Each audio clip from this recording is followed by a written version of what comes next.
schedule it. We also were looking at child dedication. That's on May 10th, which is Mother's Day.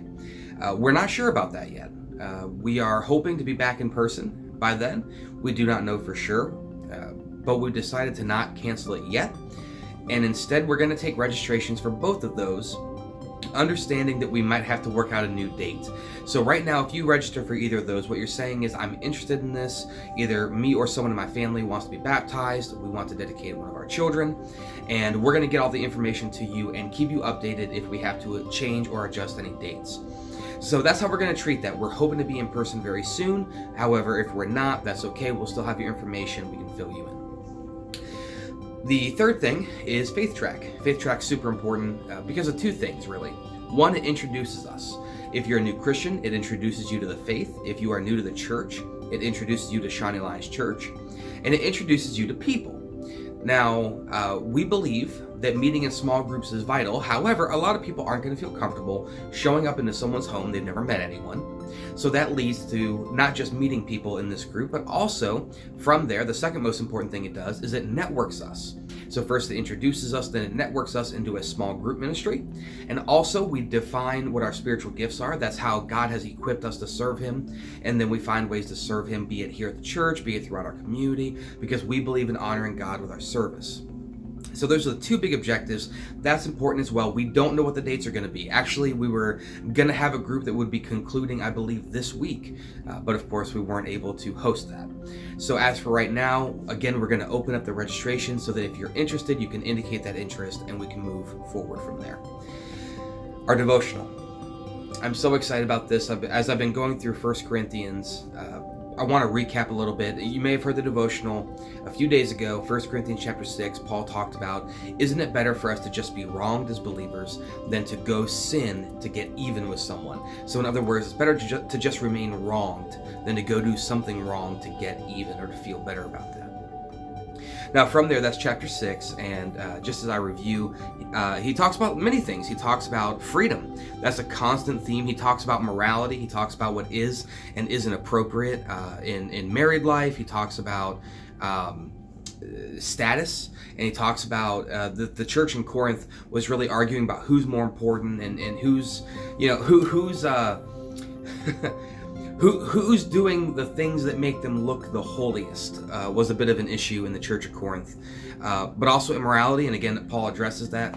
He addresses food sacrificed to idols. For Paul, this was a settled issue that he worships one God, and therefore a meat sacrifice to an idol is nothing because there's no God for it to be sacrificed to.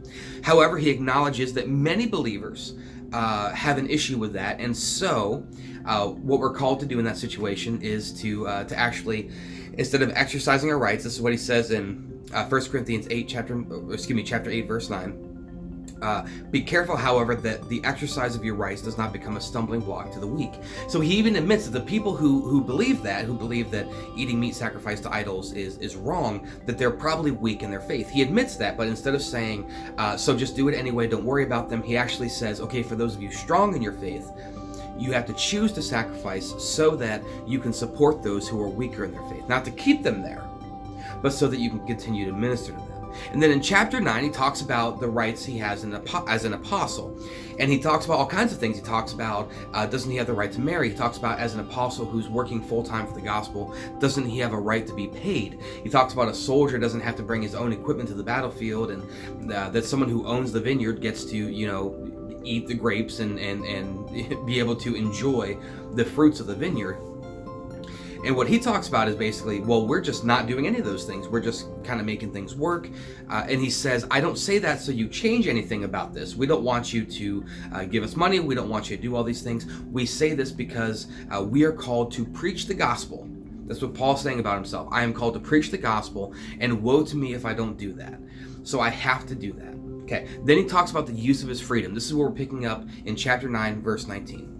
Though I am free and belong to no one, I have made myself a slave to everyone to win as many as possible.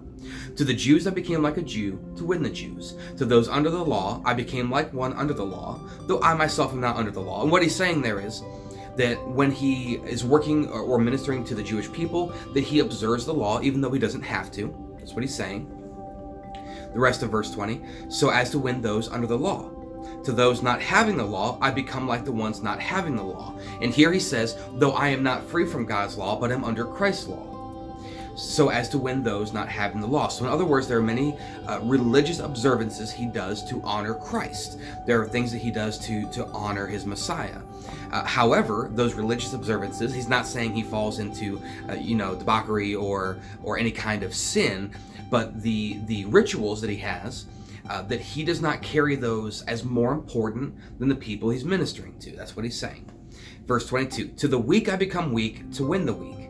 I have become all things to all people, so that by all possible means I might save some. I do all this for the sake of the gospel, that I may share in its blessing. From there, he goes into being an athlete, and how when you run the race, you condition yourself and you run to win the prize. What he's talking about here are two things. The first one is that we have freedom, and he says this throughout Corinthians. We have freedom, but just because we have that freedom doesn't mean that we should act in a certain way. Let me give you an example. This is America. You want to shave with a chainsaw that's on fire, you can do it, okay? But you shouldn't. It's not beneficial. I say this as your pastor. You should not shave with a chainsaw, let alone one that's on fire. Now, you have the freedom to do that, okay? There's nothing in the Bible that says you can't shave with a chainsaw. There's nothing in, to my knowledge, the U.S. Book of Codes or the Ohio Book of Codes or Shawnee ordinances that say you can't shave with a chainsaw. However, I'm going to again recommend that you don't, because even though if you have the freedom to do it, it doesn't mean it's wise. It doesn't mean it's what you should do. So Paul asked that question repeatedly. Just because we can, should we? That's a good thing to ask. But he also says this, that not just if we can, should we for our own benefit, but if we can, and for him, eating meat sacrificed to idols was not an issue. And again, he called those who disagreed with him, who said that was an issue spiritually, he called them weak, as in weak in their faith. Yet he chose, instead of glorying in his own freedom, which he had in Christ, to instead willfully sacrifice so that he can be a testimony of God's grace and the gospel of Christ to those who are weaker. There are a lot of things in my life I won't give up. There are things, of course, the core tenets of my faith. I'm not going to give them up. I'm not going to sacrifice them. But there's a lot of things in my life that, although I attribute value to, they're not more important than the people that God has called me to minister to. I want you to think about that. What's more important than the people God has called you to minister to? Now, I would certainly argue that our faith, and certainly the fundamentals of our faith and the core tenets of our faith, are more important, but those don't bring us into conflict with other people. They really don't. So, while I'm allowed to do, the question is it wise to do? And even more importantly, what Paul's really challenging us to is not just is it wise for me, but is it going to further God's purpose for me? See, the first part is about freedom. The second part is about God's calling. He's called to preach the gospel. Now, not everyone is called to preach the gospel vocationally like Paul was. However, we are all called to be representatives of the gospel. We're called to be the hands and feet of Jesus. We're called to go and to feed the hungry and to clothe the naked and to shelter the poor. We're called to do these things. So which of our freedoms that we may have legitimately would ever come into conflict? What will we glory in instead of our calling? Now here's the great news. 99 times out of 100, this is not a conflict. It really isn't. I'll tell you for me when it's a conflict. When I want to post my opinion publicly, right? I have a lot of opinions. I have a lot of strong opinions. And I'm fully free to do those things. And I'm even free, certainly by the First Amendment, to do so in a way that would offend everyone. And I don't think that Jesus would get super mad at some of the things that I get frustrated about, but maybe I'm just wrong. Maybe I need to grow my faith.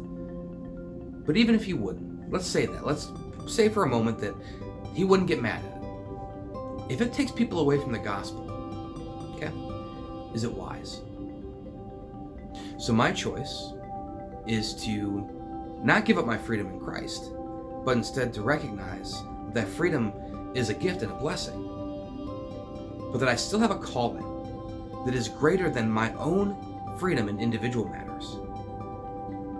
To serve, to be a kindness, an example of agape love to those around me. And if that means I have to sacrifice what I want, And even when I'm free to have, to be able to honor Christ, that's a small sacrifice. And it's one I'm excited to make, because my purpose is not to be a political pundit. My purpose is not to say pithy things in 120 characters or less. My calling is not to have a grand following on a controversial Snapstagram. My calling is to preach the gospel. And so whatever gets in the way of that, although it may not be sin strictly speaking, although it may not be something that Jesus has just said, you cannot have this in your life, if it gets in the way of God's purpose in my life, it's not wise, it's not good. And even if I had the freedom, which I'm not convinced I would, I think many of those things, if I were to put those things in front of people that God has put in my life, I think that'd be sin. But let's say it isn't sin. Even if it's not sin, it's not what I'm called to do. It's not who I'm called to be. So here's my question. Your identity. First of all, your freedom. Let's celebrate the freedom we have in Christ. We have it. It's ours. It's wonderful. We can celebrate it. Now let's ask what our calling is. And if the exercise of our freedom is going to get in between our calling and our purpose, then is it good? I'm not saying be trampled over. I'm not saying be trampled on. I'm not saying these things. What I'm saying is, what do we hold in higher regard than our calling in this world? And even if we have the freedom to put something between Jesus and the ministry he's called us to, it's probably not wise. So let's rethink it. I appreciate you so much. I want to give one quick shout out to a nearby ministry, a Shawnee ministry. It's Cornerstone of Hope Christian Counseling. Listen, here's the deal. In this time, we're seeing a lot of increase in need for mental health services. Obviously, if you're listening to this, I hope you have a home church. If not, I hope you find one quickly, be it Shawnee Alliance or another home church, and your church is here for you. However, we also know that there may be some things that you need to reach out to someone who has a lot of experience working in a professional capacity for mental health.